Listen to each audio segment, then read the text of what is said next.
Hi students, welcome back to our physics class. In the last class, we studied about what is sound, how is it produced. We studied that sound is a form of energy, it produces sensation of hearing. And sound is produced due to vibration of objects. And we studied which part is vibrating in different objects. In musical instruments, in stringed instruments, stretched string is producing sound. Like that, we study about which part is producing sound. So today we are going to study about the sound production in human beings. We already know that when you talk, when you speak something, we can feel the vibrations here near the throat. And there is a voice box situated at the throat. The voice box is also known as larynx. In human beings, sound is produced by a part called the voice box. This voice box is situated at the throat. Voice box is also known as larynx. Okay, so this voice box is also known as larynx, and this voice box is situated at the upper part of a windpipe. There is a pipe-like structure that is called windpipe, and voice box is situated at the upper end of the windpipe. And we can see there are two cords. These are called two vocal cords. They are stretched. Two stretched vocal cords are situated, and in between there is a narrow slit.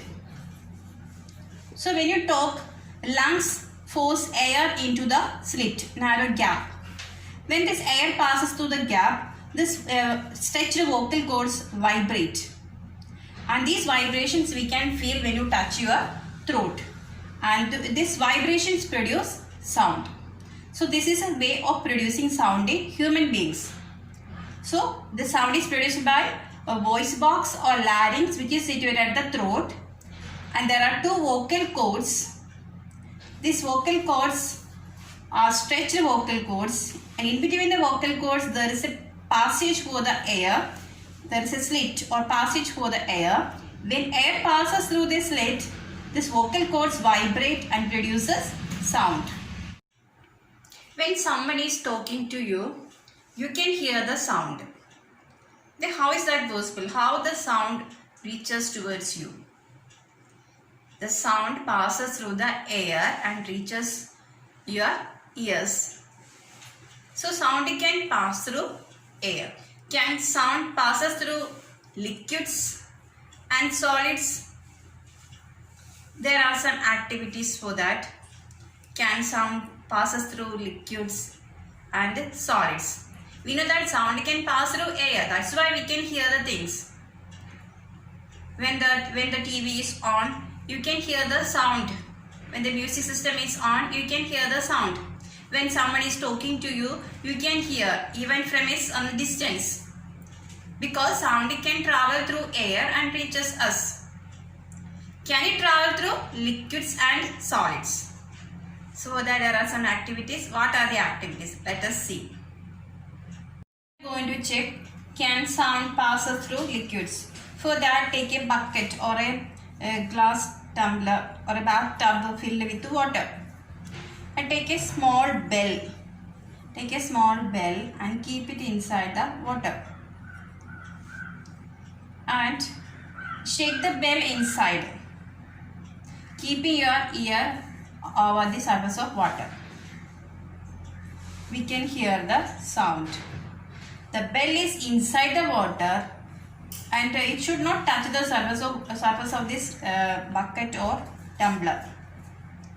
It should be completely inside the water.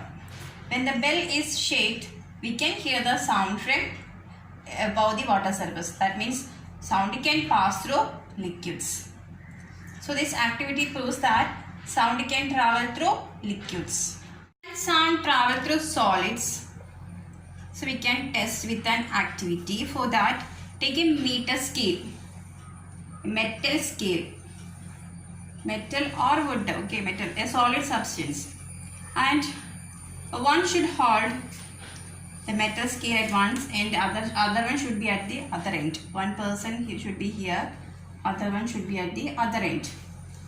And the person standing at one end should scratch at one end of the scale, metal scale, scratch it. Scratch with a nail or any object. Then ask the other one to keep the ear on the scale. We can hear the scratching sound there. When you scratch here this end, the sound passes through this solid substance and reaches the other end. The same activity we can do in the classroom or with a table.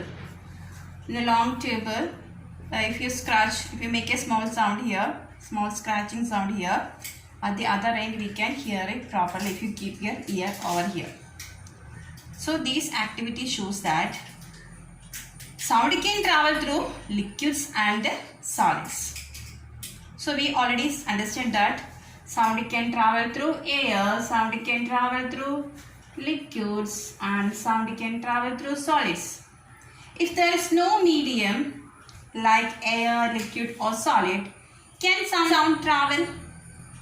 So there is an activity to prove that. For that, you have to take a glass tumbler. A glass tumbler, it should be clean. That means it should be dry. No water should be there. A glass tumbler should be there.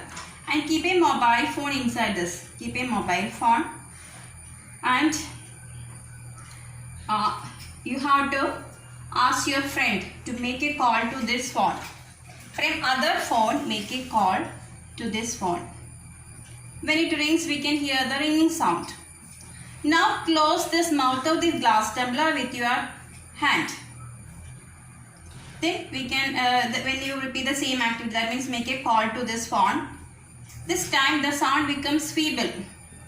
Sound becomes feeble because we close the mouth.